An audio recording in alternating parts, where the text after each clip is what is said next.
Thank you everyone for joining us. We got more people come in and she's handling here. Thank you everyone for joining us today for our May program for Parkinson's Journey with the Novo Parkinson's and Movement Disorder Center. They've been our partners on this program since we started this. It's a new take on some of the most important topics we think for people living with Parkinson's, as well as the journey partners, the care partners, and the others that they're working with. We're taking a different take today on technology, and I'm very tech forward and I love technology, and I'm going to focus really on things that you can use right now, things you can integrate, and maybe also warn us away from a couple things that maybe aren't quite ready even though they're already out there. So I'm John Dean. I'm a speech language pathologist. I've been specializing in Parkinson's for nearly 2 decades, and I'm joined here by Josefa Domingos. Hello, everyone. I'm a physiotherapist that's also working in Parkinson. And unlike John, I'm less enthusiastic about technology, which is a good balance for us to put this together. But I'm slowly converted to how useful it can be, even if it's for this. So us being able to help people maybe through their journey in Parkinson, through more knowledge, I think it's a way to empower people. And so, yeah, let's get started. Very good. Okay, so without further ado, we're going to talk about how you can use technology to manage aspects of your Parkinson's. And there's a lot of things that are happening at a pretty rapid pace, but again, I'm really going to try to focus on practical technologies you can use today. When we've talked about this in the past, and we've asked people about this over the years, you get kind of two people that are either I'm on board for the technology, I see how it implements into my day-to-day routine, and it makes my day-to-day better. Maybe it makes me more aware of how Parkinson's is affecting me day-to-day. And then there are people there that are not as into the technology, and it actually becomes a source of stress. And when I see that, I say that just means that the people building the technology haven't done a good enough job of making it easy enough. And there's a lot of that out there, unfortunately. That's where a good user experience designer could really make a big difference. But that's another topic. Let's get into today's program. We're going to talk a little bit about what people are using right now, which technologies are most common. We're going to get also into some other technologies that are out there that maybe people aren't using as much because they don't know about them, but we're going to try to put it on your radar. And then finally, we're going to talk a little bit about some common challenges, concerns when you're using technology. As we begin here, folks, we have what technologies people are using most, okay? And as we go through this, I'll keep it very high level, and then we'll go into it piece by piece. So you can see the top 5 areas that people are using. And one of them is access to care, communication, especially with your doctors and other health professionals, medications, performing or monitoring your exercise, and then sleep monitoring. And again, we'll get into a couple other topics beyond that, but those are the big 5. And really accessing care, this is, I think, something that we all figured out during pandemic, was that you could get a lot of access. And I really think that technology is access. It's access to expertise. It could be a doctor, it could be a physical therapist with specialty training in Parkinson's. It could be some of the other professionals that you might encounter, and it's a nice way to get to that. It's also a great way to access exercise. And again, I think when we were starting to do this work, and Sonia first had kind of the vision of some of the online activities, I'm not sure everyone thought it was going to be something that would be so integral, but we see people day in, day out, week after week, coming to the programs. And so these are some of the many exercise programs that Sonia and the team at the IPMDC, the Innova Parkinson's and Movement Disorder Center, sponsors. And a lot of it's online, but there's also a lot of in-person stuff. It's a nice mix. Access to education is another thing, and this is also for us as well. Almost every conference in the world has been put online, and that allows us to get educated on a lot of aspects. And then for people living with Parkinson's, there are a number of sessions. Another thing that you can do with your technology that's been around for a long time, but it's maybe getting stronger and better, is access to community. And there are dedicated platforms for not just Parkinson's, but many other disorders. And those are good places to connect with others who are kind of going through a common experience, and you can ask them how they've handled a medication or what they thought of a certain treatment or therapy, physical therapy, or whatever that is. Health Unlocked is actually a group from the UK that's been around for so long. I remember when the Cure Parkinson's Trust started working with them maybe in 2010 or 2011, so they've been doing it for a while. And I still visit that platform maybe twice a week just to see what's out there, just to hear questions from folks. And sure, there's always someone posting the latest Parkinson's news. That's great, but I'm more interested in what people are asking, what questions or concerns they have. Smart Patients actually came out of Stanford, and it was a project that was developed by a doctor, and then eventually is now moved over to the APTA, to the American Parkinson's Disease Association. And that's good news, actually. They have someone curating it, keeping scammers off there, making sure that it's all good information. And then Patients Like Me was one of my go-to resources many years ago. It's now been bought by Microsoft, which is not a black mark on it, but it is not quite as freewheeling as it was before. But what I loved about it, Patients Like Me, was you could look up, and you still can, your condition, and then you can understand how someone else thinks that a particular formulation of Cinemet might be working, or we were talking about the new pump, the new phospholipidopa, phoscarbidopa pump that's come out there, IF. And you can ask about their experiences, and they can say, I got this benefit, or I had this side effect. And it's a great way to get input, especially from people who are leery of starting a medication. So this is not an all-encompassing list, but these are 3 good resources that we like. Let me just ask you a question, John. Sure. So is this like apps? Or how do people access this? Oh, this is all available online. You could just visit them with your web browser. I'm sure that you could get apps. I remember Smart Patients did have an app at some point. And, if the app makes it more convenient for you, that's fine. I'm leery of using a lot of apps because I always wonder what permissions they have taken and what they're using. Like I never use the LinkedIn app. I always log into it by computer. I never use the Facebook app. But there could be reasons why you might do that. There's nothing wrong with that. It's just, to me, it's about data privacy. When you're on these platforms, it's not necessarily private, but it's not as invasive as using an app. Good segue though, because I wanted to ask a little bit about it. People are using Facebook. There's a billion Facebook groups for Parkinson's, and I'm on quite a number of them because I like to hear what people say. But that is probably the most invasive platform, and that's probably the one where they're really logging everything. So I don't know. One thing I've noticed with Facebook recently is that they also have been building messenger groups. So if you join a private Facebook community, they'll ask you if you want to be part of the messenger group. And that's also a way for someone to directly interact with another person living with Parkinson's, or another care partner or journey partner.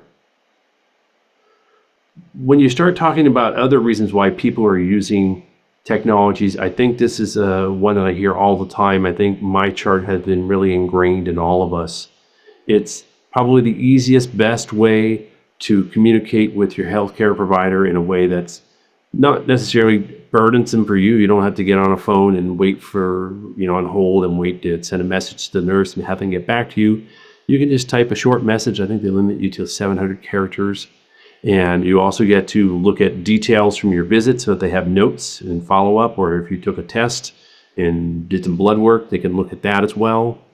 And then if you need a referral, let's say you needed to get a referral to a physical therapist, well, you can just ask that.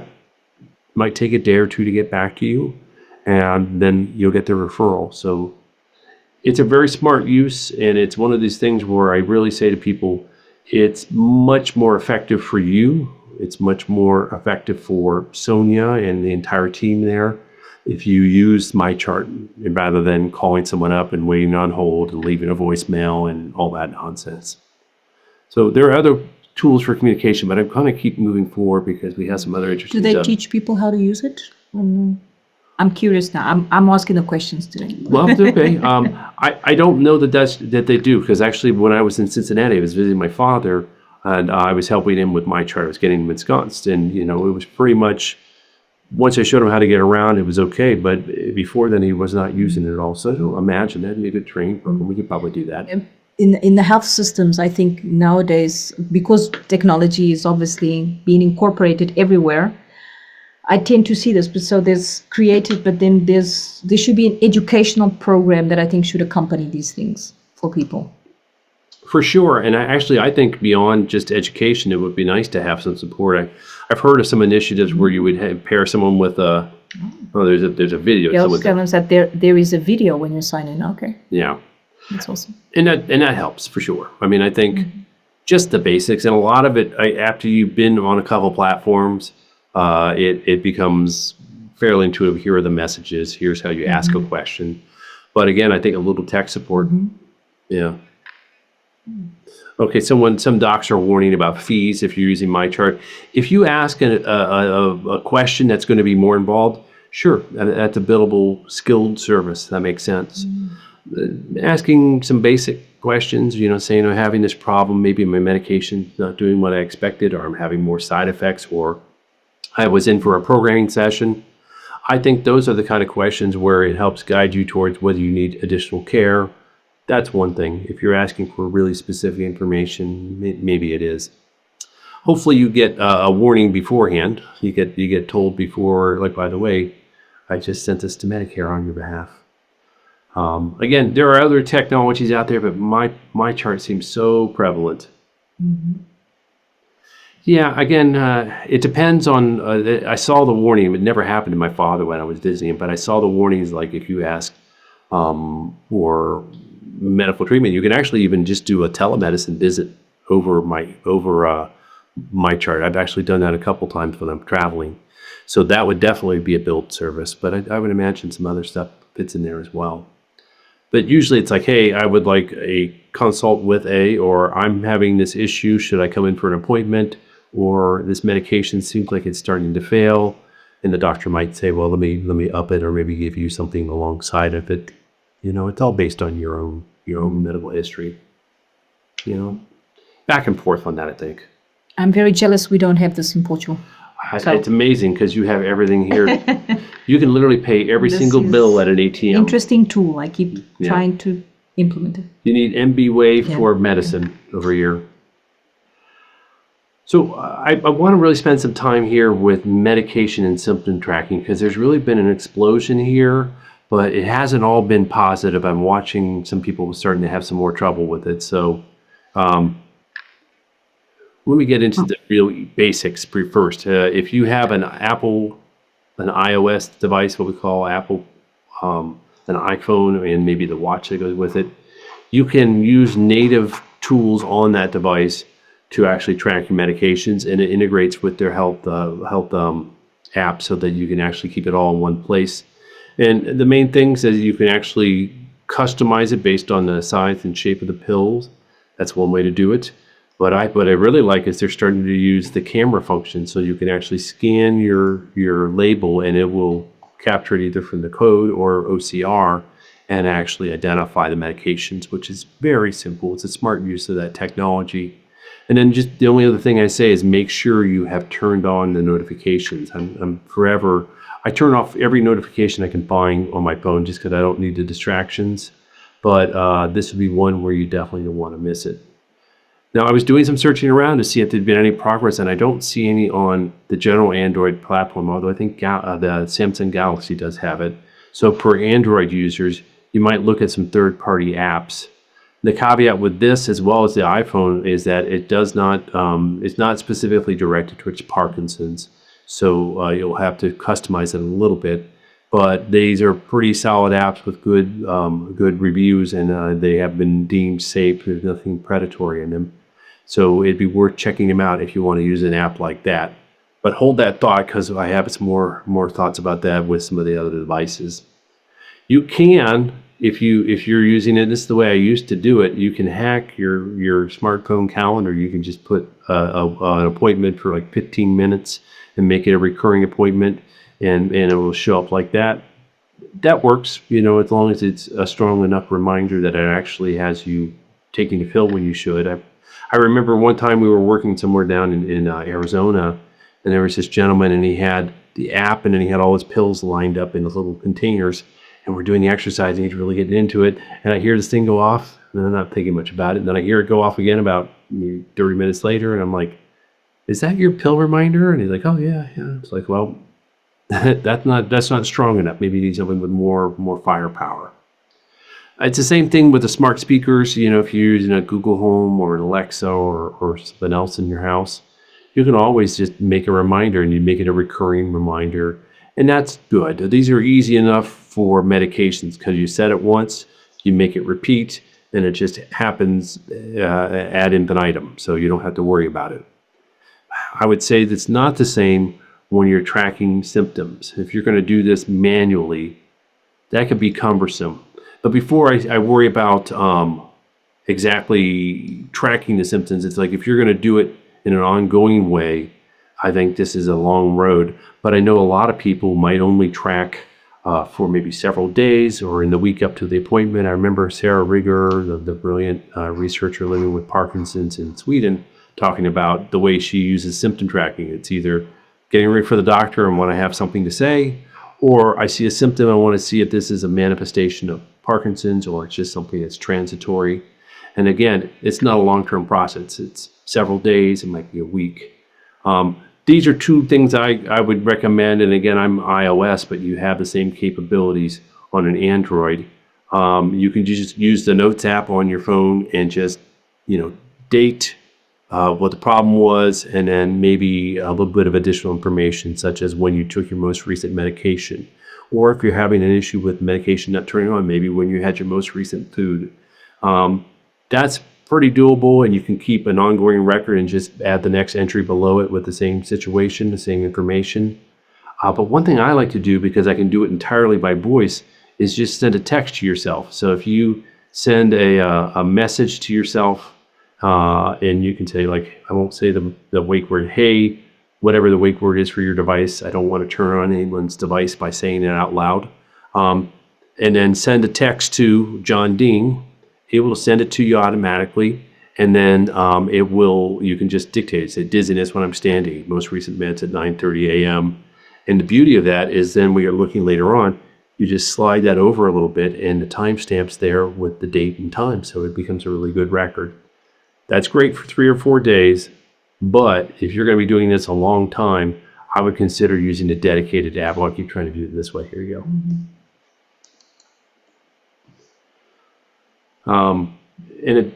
There are a number of dedicated apps that have come out for Parkinson's specifically. I mean, there are other apps that could be tracking symptoms, but now there's been a lot of development in this area. I wouldn't use just a general symptom app. I would use one of the ones that I'm going to mention here. And the first one, probably the first one to get to FDA approval, is this Strive PD made by a company called Rune Labs in California. And again, it's just a general app that has all the basic tracking. It also has a good medication reminder tool, which is why if you're going to track your symptoms, you might as well use the native medication tools, because actually the two will work very well together. When you log that you've taken your medication and then a symptom or a side effect shows up in an hour or 2 hours or whenever it's wearing off, that it automatically becomes a real virtuous circle so we can track down what the problem is. How does it transform that into information that you can use if you go to the doctor? It's very interesting. They've done some very creative stuff, and they got two kind of things that they're doing right now.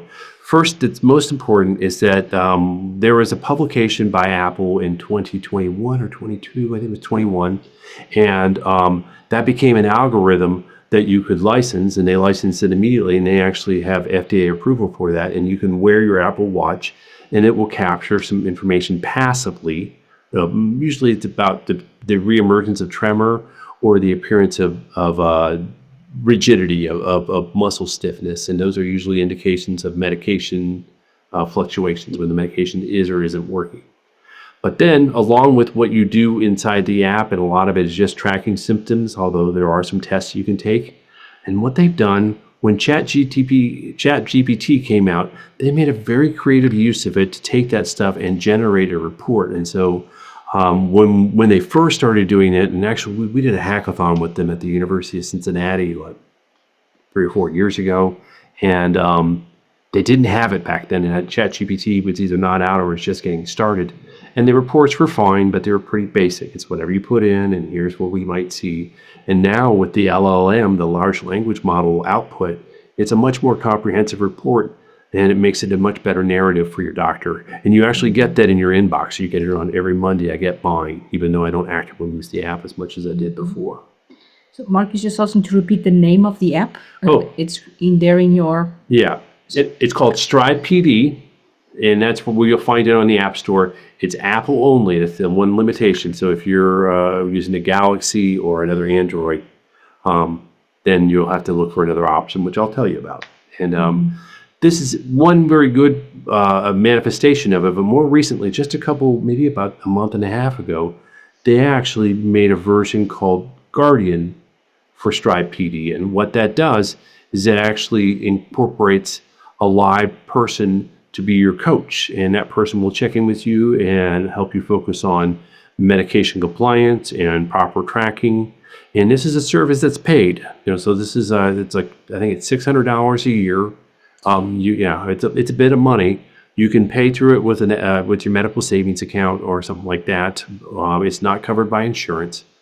And on the one hand, I think it's a very smart idea because you are adding that human connection, and eventually that'll be something that can be automated into a chat bot. But for now, they're not messing around. They want to make sure it works, and that's the plus side of that. But it also says to me that these tools are still somewhat cumbersome, and I think that's been my experience. So I actually was in a startup in 2013 that was making an app like this that was tracking symptoms, and then in 2015. That startup was featured at the Blue and Highlights of a big international conference, and we're all really proud of ourselves. And at the time, I was like, well, we're getting a lot of feedback. People can't really use it, and they're dropping off. And I remember one of my people that loved me, and I love that guy. He's like, John, I fell off the wagon. And it's like, that's a bad metaphor. That means it's really not working for this guy who worked in tech, and he knew this stuff really well. And so I think the interface can still be an issue, and that's why I think it's smart that they're using passive capture, but they're going to need to get to more passive capture. Go ahead. I'm curious about who the coach is. Is that a health professional? Is it? I thought it was a nurse, but I'd have to ask. They have a couple nurses that are involved with it, and I remember seeing a presentation. We'll see this guy. If you're going to pay, might as well have someone that's an expert, right? It's definitely someone qualified, but I don't know if it's someone that's like an RN with like a background in movement disorders. It might just be another health professional. I think it's a cool idea, though. Yes. It kind of reminds me of Noom. I don't know if you remember Noom. It was this diet plan, and you would get these programs from it and use these exercises and eat a certain way. And then you would have someone that you could text with that was a live person. And that person was, of course, texting with 100 people every week, but they were keeping track of it. And again, I think it's a cool solution. It's a bold move because, $50 a month is not nothing. But if it works, I give them some room. They're smart people, and they've done a good job so far. I do want to say, though, that the wearable where they're capturing some data, I'm not quite as enthusiastic about them. I actually had an Apple Watch that I wear only when I'm exercising. And part of that is I don't like to have distractions. I don't like things buzzing and I can get every phone call. But part of it is I'm not quite sure what it's telling me. When you go into your Apple Health, you see all this, variability and single leg stance and stuff like that. But I don't think that's nearly as actionable. For me, it's mostly about how much effort I'm using, my heart rate, but not my blood pressure, and then how often I'm exercising. So how compliant am I with exercise? And that's why I put it on when I ride the bike, because it gives me that information. Do you want to read what Louise said? Sure. Let me finish this thought, and I'll go right in here. But then I'll say that I really think that most consumer activity monitors are still primarily motivational tools. And the 10,000 steps that they told you to do back then, that just came from marketing. That's not real. And so aside from the software developer kit that captures Parkinson specific data, the rest of it is take it or leave it. If it helps you and it keeps you motivated, that's great. But for me, it's not quite as much. And you said, Louise says, yeah, my neurologist can't read my Google Sheets blood pressure data because my chart won't allow it, supposedly for privacy measures. And so you're trying to send a document, and I bet you my chart does not like any kind of external. If it's coming from a medical provider, like I had scan last November, whatever. I saw all that information that was available. So there might be other ways, but at least you can have the conversation. I presume that you're using Google Sheets and then you're just taking your blood pressure and you're keeping it in there like a spreadsheet. That's a smart way to do it. That's good, reliable data. I will say that a lot of data coming from these devices, particularly before the days of the Apple software kit, your doctor didn't want to see what was coming off your Fitbit because they weren't really sure the validity of it. You know, you have something you wear on your wrist, maybe it's in a different part, maybe you have some clothing and it's over that, and it's throwing up all the numbers. And that's probably still the case, that a lot of stuff coming from a consumer wearable is probably iffy. And your doctor, especially if you're seeing a movement disorder specialist that knows a thing or two about Parkinson's and then some, they're probably going to ask you pretty insightful questions and get to it. And I remember somebody many years ago, they were using an app for sleep. And they were saying, oh, it looks like I'm waking up at 2 a.m. And then, they got to the doctor and my meds are wearing off. And it's like, that's cool. That was a great insight. I'm pretty sure your doctor would have gotten to that question with you because they know that's a very common issue. So the technology helps your awareness. But if you're working with one of the mood disorder specialists at Inova, they're probably going to get it faster than the app will. That's my take. I mean, and I'm very tech friendly. I love technology. Doctors still do be better. So, okay, that's a good insight. And I think that you do have to be a little bit cautious what you're putting in those things. And I'm sure when I worked at one facility, there was not a single external piece of equipment that could be attached to any computer. And I remember someone had this little wristband that was a flash drive, and you pull it off there and it had all your stuff. And I was like, well, that's a great idea, but there's not a hospital in Colorado that's going to let you put a foreign flash drive into their computer. So great thought, poor implementation. One thing I might point you towards, I mean, Strive is doing very good work, and it's a venture-funded organization. I think they've raised about $40 million, so they're really big. But I think it's kind of cool that there are a couple of different apps out there that have been designed by people living with Parkinson's. And one of them, the Parkinson's On, is actually now working with Parkinson's UK, and that gentleman has a design background. He has a UX background, so pretty cool, I'd say pretty cool work history to have when you start building apps for others, because I think they got a good feel for how the device should really lay out and what kind of information you need. And more often, I think it's what information you don't need. You know, more is not better. So that's one, and that's available on iOS and Google. It's on both. And then My Moves Matter is actually by Rochelle Flanagan, who's a dietitian in Ireland living with Parkinson's, with young onset Parkinson's. And I was part of the hackathon when they were building it. So we were doing it over several days. Unfortunately, I was in the States at the time, so all the meetings were like at 5 in the morning. But it was a cool project.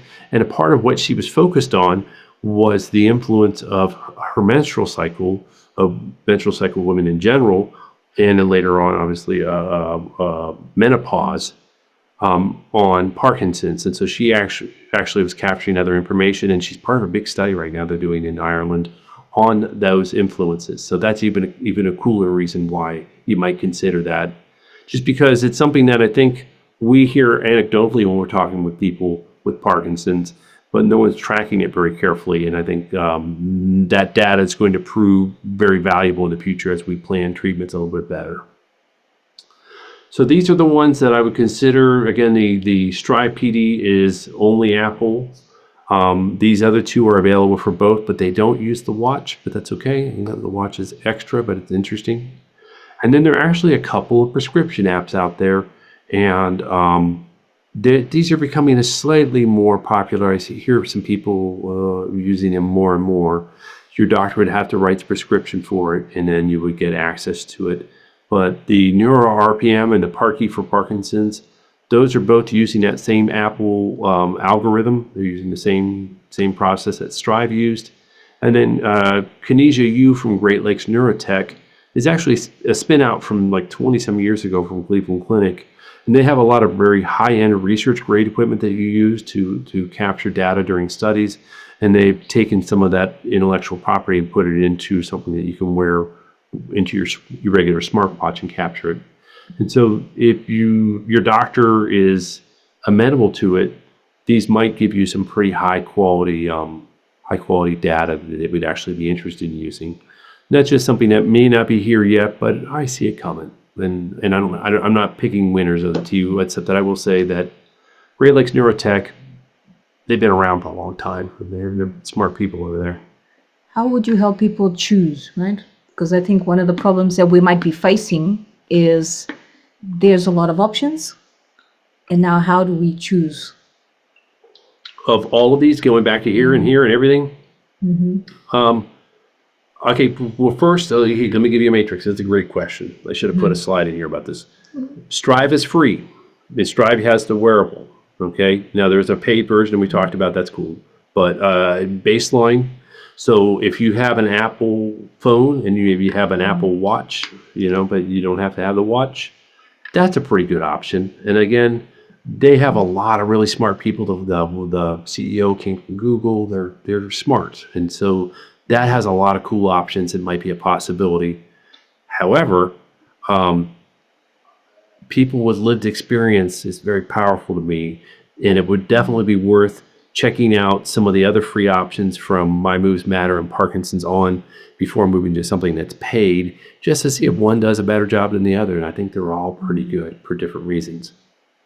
And then for prescription only, if you're just starting the conversation with your doctor, maybe you can bias towards one. But I have a feeling if your healthcare system is incorporating this, they're going to tell you which one to use. Oh, okay. Yeah. I was going to say, I'd probably choose one that my doctor knows Yeah. so that the conversation would be easier. Well, I haven't been in startup land for a little while. The cycle of getting this into a big healthcare system is slow and it's ponderous.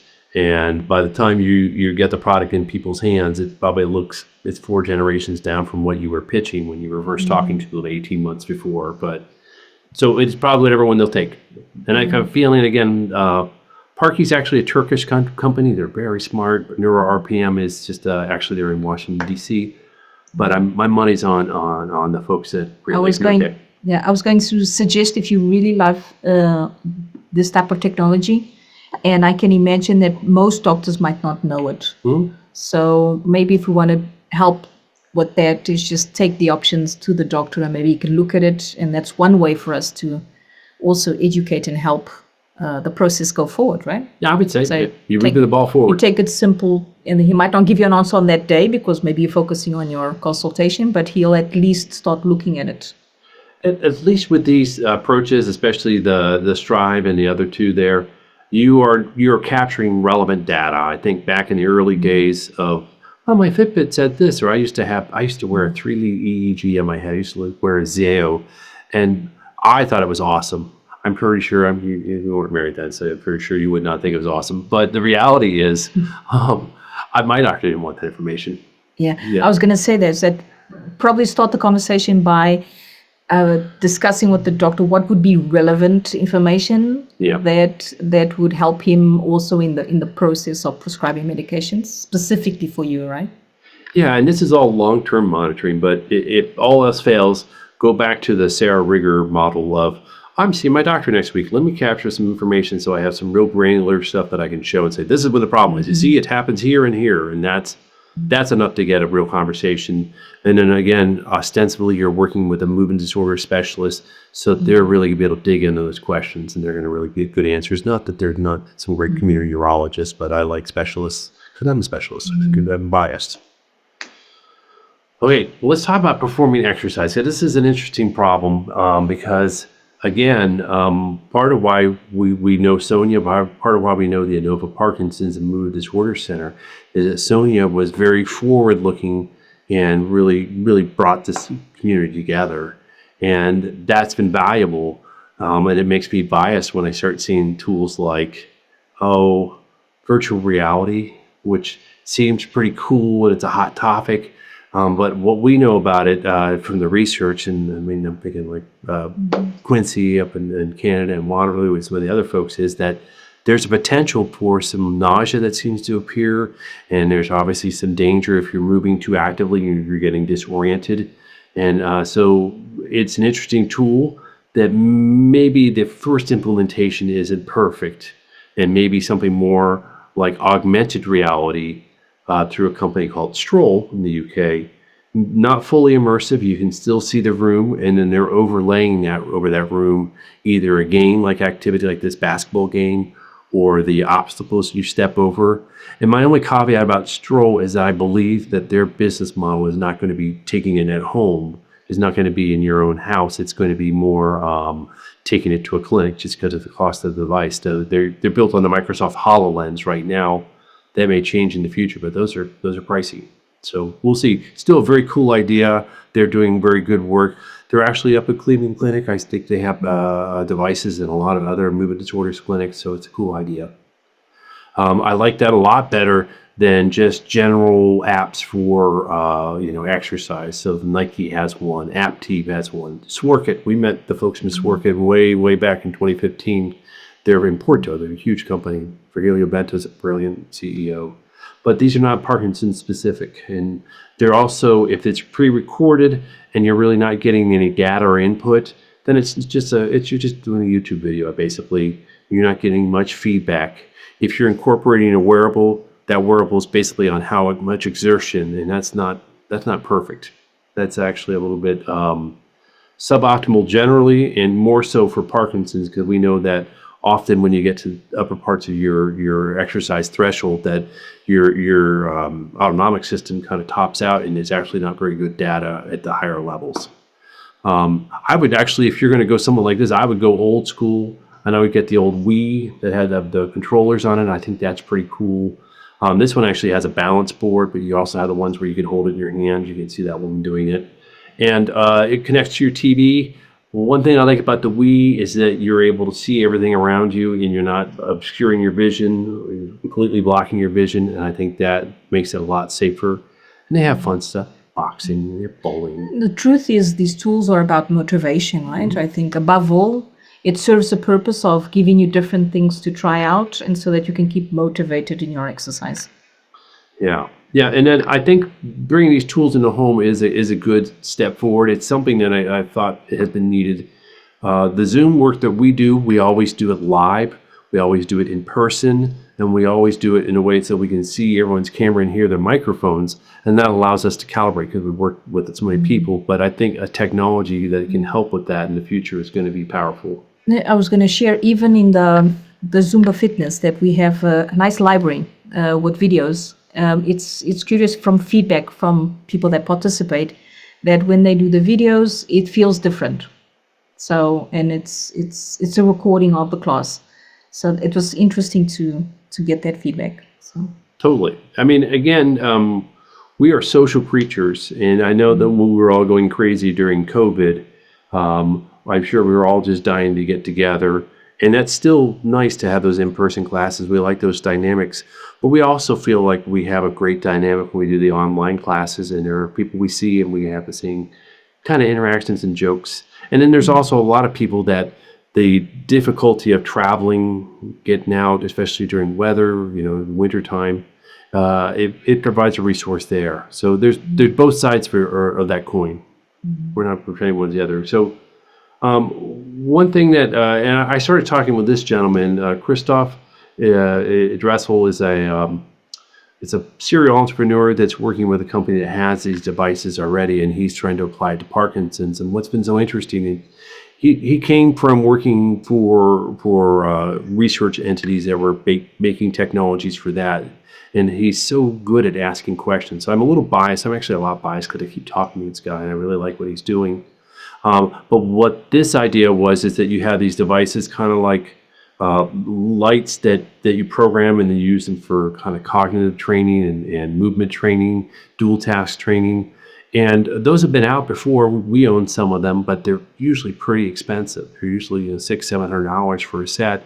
And the model here is the devices are very cheap, and they're under $100, and then you have a subscription that gives you access over time, and it democratizes it in a nice way, and I think that's cool. They're just getting started. He's been asking a lot of questions and talking to a lot of nonprofits and people living with Parkinson's, and so they're right now not quite available, but they're doing kind of an early bird program where they have people joining, and then they'll get access to the device, and then you'll also help give them input. So I say this to people out there who are kind of more tech friendly and tech leaning. This is kind of a cool opportunity to try something first. and maybe help them make it better. And again, I guess what I really like about what Christoph does is he just asks a lot of questions. He didn't come in with like, I did this and it worked for Roche, blah, blah, blah, blah. No, he's just like, okay, what do you need to get this to work for you? What would make this better? How is it failing you? I see you didn't use it for a while.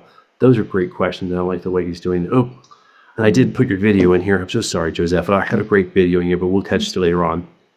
So let me pass on there here. So for doing the exercise, that's an interesting use of technology. But now I kind of want to get to some basics, and if people have questions, so again, don't let me talk through it. Sleep. Yeah, so sleep is a really important one, and I think that's something that I think we know is quite impaired in Parkinson's, and it's a good use of this technology. About a decade ago, I was part of a big technology paper for the Movement Disorder Society. It came right after our startup was featured, so I got invited to be part of it. And part of what I wrote was how terrible wearables are on measuring sleep. And that was my dogma for many years. That's wrong now. It's changed. They've gotten a lot better. They've really gotten some gold standard electroencephalogram data, and they paired it and they've made the algorithms a lot better, particularly the Fitbit, but also the Oura Ring and the Apple Watch. But the Fitbit has gotten very strong. And so using a device like this can give you some pretty good information about your sleep quality, whether you have fragmentation, whether you're waking up, whether you have sleep apnea or something that's waking REM sleep behavior disorder, or anything that could be interfering with your sleep. I find that I can't wear stuff like that and sleep properly. It actually interferes with my sleep. So I like to consider ambient monitoring approaches, which are using a microphone, and it uses a kind of like a micro radar so that it basically captures the sleep quality and disturbances. And another cool thing about these approaches is that if you are snoring, or if you are, experiencing sleep apnea, basically, or you are talking in your sleep, which could be an indication of REM sleep behavior disorder, it'll definitely capture it. I'm partial to a sleep cycle because it's free and it's easy to use. You do need to keep your phone plugged in and nearby you because you'll run your battery out. So it's an app for the phone, right? Yep. It's put right here. You have the microphone on your phone is right here, and you just kind of keep that near your bed. If you have, if you have your spouse sleeping with you, then you let it know that so that it can track and differentiate between the two noises it's tracking. About 2 years ago, not 3 years ago maybe, Google Nest, which used to be called Google Home, built this into their device as well. So if you have one of those devices in your house already, you might consider adding that to the regimen, although I think sleep cycle might be a little more accurate because you can directionally place the microphone. So sleep is a really good use of these technologies, and again, it gives you relevant information. And then when you talk to your doctor, they'll help you dial in on how to interpret that information. A few years back, Apple made a big splash when they were doing fall tracking, also car crashes and stuff like that. And it's interesting. I remember there's a story for folks who live in Colorado. I see a couple of you out there. At Loveland, Colorado, skiers were wearing this by accident, didn't turn it off, and then the emergency service kept getting called up to the ski resort because people were reporting falls, and because they were skiing, they weren't hearing the warnings and asking if they were okay. So it's funny, but not funny, and it's a waste of services. Now, all the major device manufacturers have this integrated into their system, and it's a good backup. If you're really someone who's dealing with falls, I would say get thee to a physical therapist. Start addressing that because the falls are very serious. And if it's something that has been a problem in the past and you're more concerned about it, I wouldn't replace a dedicated service. I would use a Philips Lifeline system or pendant system. And I wouldn't say my Apple Watch is going to cover that. I would like it for the alertness, but not necessarily for the frequency of focus. That any professional can ask you that. You can write that in a diary, right? Yeah. People once a week or once a day. But here it's more about the alert. Yeah. And able to contact someone on your behalf. I mean, that's the really interesting part, is that it does it for you. Or that's the terrible part that costs you a lot of money when you have 911 calls that you didn't intend. But yes, both are interesting. But I wouldn't use this in lieu of something like this if I needed it, and I wouldn't do either of these without starting my work with a physical therapist to address those falls because they're very serious. Just really quickly, this app has been around for a long time. I have to say that my practice as a speech therapist, I used to do more work with drooling, where I would help you become aware of it and monitor it, and we would turn on a little device. This is actually something you could wear on your shirt. It was about this big, and it would clip on there. But this app does all the same thing, and I set a timer for maybe 2 minutes, and every 2 minutes it would go off, and it would remind you to swallow. And they refine this. This is actually a good little company out of the UK with a number of tools for speech therapists. But now they've integrated with your Apple Watch, so it can give you a little vibration instead of making a noise. Or you can wear an AirPod, and the AirPod in your ear will give you that noise. And both of those are great solutions. But I will say that, and I think Dr. Falconer is the one, I watched him give this presentation, and with the FDA approval of Xeomin, which is a botulinum toxin directly for drooling in Parkinson's, I think there's options that might be easier. It's kind of like we were talking before the call about how the new pump for carbidopa levodopa may change practice and we may be used more readily because it's so convenient and it bypasses the protein things. I think that maybe the Xeomin bypasses referrals to me sometimes, most times, and then we can process more serious issues. But if you're dealing with this as a nice quick one, or if you're going to be out in the public, it's a nice solution. Okay. Joe mentioned something that he's using. Yeah. I have a slide on Speech 5, and I talked to you about the EMS1 T150, but I'm almost through this, and I'll get to those slides. I have them in the back end. I wasn't going to talk about it, but I have a slide for it. One thing, though, with the Speech 5 is a device that you use to increase the volume of your speech. And about a year or so ago, I came across this gentleman, another Parkinson's advocate told me about it. And this gentleman has a disfluency, so he has a stuttering problem that's associated with his Parkinson's. He has young onset Parkinson's. And he found out that just tapping himself like this would allow him to self-regulate that. And so he made a little wearable that fits on his wrist.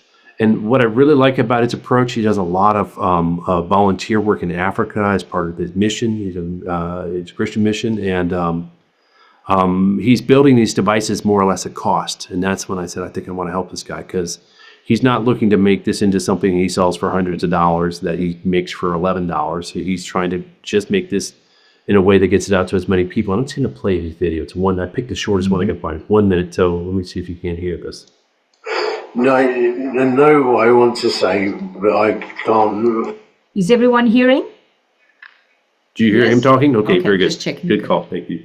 Form the words, and my ear get a wobbly voice. And then when I turn this on, I'm absolutely fine. And that's the beach band for you. Look at that. So, as I've said before in other videos, I feel the tension coming out of my face, I feel my muscles relaxing, diction's cleared up, felt absolutely fine. There's no struggle at all in forming words. I could say text on the back here and say CCC-SLP, KIA, and then we'll try that again when I turn that off. So say again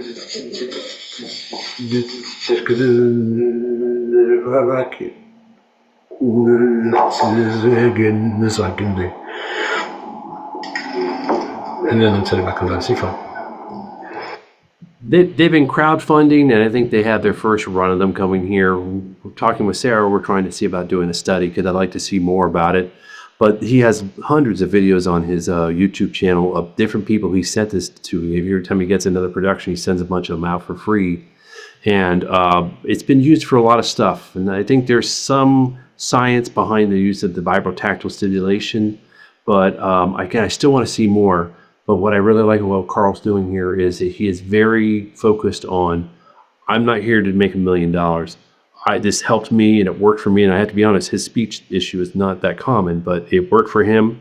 And he's trying to use it to help other people. And that's kind of what I appreciate about him. He's a good dude. He's a really good dude. Oops, sorry. ChatGPT. Okay, we used to talk about not talking to Dr. Google and just talking to your doctor. And I would say that ChatGPT is something that people are using more and more. And I was in a project a couple of years ago where we were using a different kind of approach to make a library.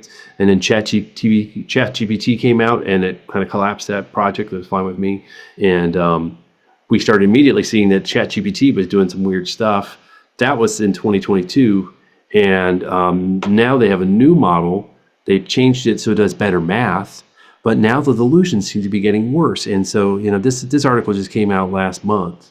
And it's frightening that there's even more hallucinations, and it's part of the way that they train these models. They use deductive reasoning, and it sounds very competent when it tells you something crazy. And so if you couldn't see that before, it said a great West Coast race is the Philadelphia Marathon, and it's like, that's funny, but if it was information you were trying to rely on for medical advice, not great. Now, there have been some attempts to address this, and there are actually a couple of specific for Parkinson's ChatGPT initiatives out there. The first one I heard about was called ParkyBot, and it tells you quite up front that it's not, not medical information and talk to your doctor. But what it did is that instead of, ChatGPT was trained on every bit of content it could find in the world. They were transcribing YouTube videos, they were going to Reddit forums, they were going to Facebook groups. And a lot of the information was not very good, and so that made the model worse. ParkyBot has tried to focus on using much more reliable sources and limiting it to peer-reviewed articles and reliable medical resources, and that's good. Ask Shan is something actually Sarah sent to me just about a month ago, and I just saw it on the WPC blog. And this is an individual with a nice, interesting background in tech that unfortunately got diagnosed with Parkinson's. And one thing I like about Ask Shan is it puts a very nice, personable, friendly, approachable cover over this. So basically doing some prompt engineering. And so it gives the information in a very approachable way that's geared towards people with Parkinson's rather than a scientist or a researcher, and that's nice. Both of them, I always ask the same question, and I have to say the information they gave me is not wrong, but it's incomplete. So I always say, should I take stem cells to cure my Parkinson's? That's kind of a basic question. And they'll say all the right things, but they will miss some very important things, like there are purveyors of stem cells who are dishonest, who will invite you to their country and you can give them $17,000 and they'll give you those stem cells and it won't work. And so they're keeping it very straight down the middle because it's drawing from all the data out there. But I think someone who's been in the field a little bit remembers when that stuff was showing up on clinicaltrials.gov 10 years ago. And we're like, why is this here? Who let this in here? And that's an important thing to recognize, because there are people who are willing to sell garbage to people living with Parkinson's. And so these are coming. I'm not against them. They'll get better. Help them get better. Ask them questions. Get them feedback. Last part of this, and then I'll get into a little bit about Speech 5 and EMST 150. One thing I'll say is that if you are not super keen on technology, if you're the person on the right, not the person on the left in that first slide, start where you are. Latest and greatest is not necessarily the best, because a lot of times when you have brand new toys, the technologies, the code for it maybe hasn't caught up with it. We're talking about this with Zoom. Sometimes we get these weird little boxes with our fancy computers. We have some fancy computers that we use for editing videos. They have a brand new video card, and it looks like Zoom hasn't written the code for it yet. So we go to an older computer, problem solved. We go to a computer that's not quite as fancy, problem solved, because they wrote for the mass market. So having the brand new latest iPhone means that maybe some stuff won't be ready for it. Don't worry about it. You can get a used version of it that's a couple years old and will do everything you want it to do. And maybe it will also be a little bit more approachable because it's been around a little bit more and you'll be familiar with the technology. Another key problem is that most technology requires some maintenance, and I like to tease Josefa that I think half the reason why she married me is the tech support, because I'm pretty good at it. I'm pretty technologically. So things are going to need to be updated. Hardware is going to fail on you every now and then. You might need to do some troubleshooting, and that's important. So if you can't do that yourself, find someone that can help you with that. You can hire somebody. You can find your kid. I'm going to be texting my dad after the call here to help him with his MyChart. Totally fine. Or find a solution that works. It doesn't have to be either of those. And then another thing is a lot of technology, unfortunately, continues to be tested on guys that look exactly like me. And one of my very first projects when I was in Colorado was this in-vehicle audio system. And the joke was like, well, if you're too tall or you're too short, the speech recognition would blow out. If you're taller than 5'10", well, we don't need you in this study. And if you're too short, we don't need you in this study. That's funny. That was 20 years ago, but it's not that funny because there's a lot of people who could benefit from this if they would take the time to look at women or people of other races or other cultures or other first language. And so sometimes the technology is not there. That's kind of what Rochelle Flanagan's rationale for My Move Matter was. Speech Vibe is a device that you wear in your ear, almost looks like a Bluetooth device. And then basically when you're talking, it has an accelerometer that recognizes that you're talking, and it puts loud noise in your ear, and it induces a reflex called the lumbar effect. And the beauty of a reflex is that you don't resist it. It's not just a prompt to remind you to be louder. It's that when you're in a loud environment, you're louder. And what they did, what Jessica Huber, the researcher behind this, did was figured out that if you use a room full of people talking, multi-speaker babble, you won't adapt to it. Initially, they used to use white noise, and white noise sounds like static on a TV, and eventually your brain would tune it out and the reflex wouldn't work. She found out that because we're all humans and we're vain and we're listening for people talking about us, that would keep it working very robustly. One good thing about it is they have managed to get a Medicare code several years back, and so it's something that's actually billable and you might be able to get coverage for it, or at least a big part of it. The EMST-150 is another device. I don't have it on here. I could just stop here then. Sure. The EMST-150 is a device for training the breath. It's called a threshold trainer, meaning you can set the amount of pressure needed, and when you hit that threshold, it actually lets the valve open, and it's got fantastic research for Parkinson's. Christine Sapienza at the University of Florida built that device. Initial research was for improving swallowing by strengthening the submental muscles. And then there's also follow-on for voice, which is what they thought they were going to see. And I even was working on a textbook chapter for Springer earlier this year, and I found a recent study out of Japan where it showed it improved drooling, addressing sialuria. So it's a really great device, and the 150 is the heavier one. That seems to be too heavy for you. They make a 75, which has half the effort, and it's actually a nice one to begin with. And there are devices out there that don't use a threshold, like they don't use that valve. They actually use resistance, and I steer people away from those. I think that the threshold trainer's got a lot better data, and I think it's got better outcomes because I can calibrate it. If you use a resistive trainer, if you don't use full effort, you just kind of breathe in a little bit, then the air will just sneak out of the valves and it won't work very well. But it's a good device that I would recommend anybody consider purchasing. You can buy them online. You might talk to your speech therapist first just because they might want some input on which one you get. But it's a very good device. I have one I demonstrated in class today. I was showing people how we were doing this breathing, and I said, I want it to look like I'm using my EMST. I still use that device at least 3-4 times a week. I saw a Czechoslovakian startup that actually put a microphone in there and paired it with your smartphone, and it actually can track how well you're doing it, and it's coming soon. That's in the research study right now, but they're really going to turn that into a product. To be continued. That's the kind of stuff I said I wouldn't talk about today because it's not available yet. As you can see, enthusiastic on technology. Yeah. It's always good to have one around. Yes. When things break, but for all the other stuff, I want to really make this message clear. Focus on what you can really use it for. Make sure it's providing function, and don't worry about the bells and whistles. Using Zoom for exercise classes. That's a great technology, and it works very well. That's a good start.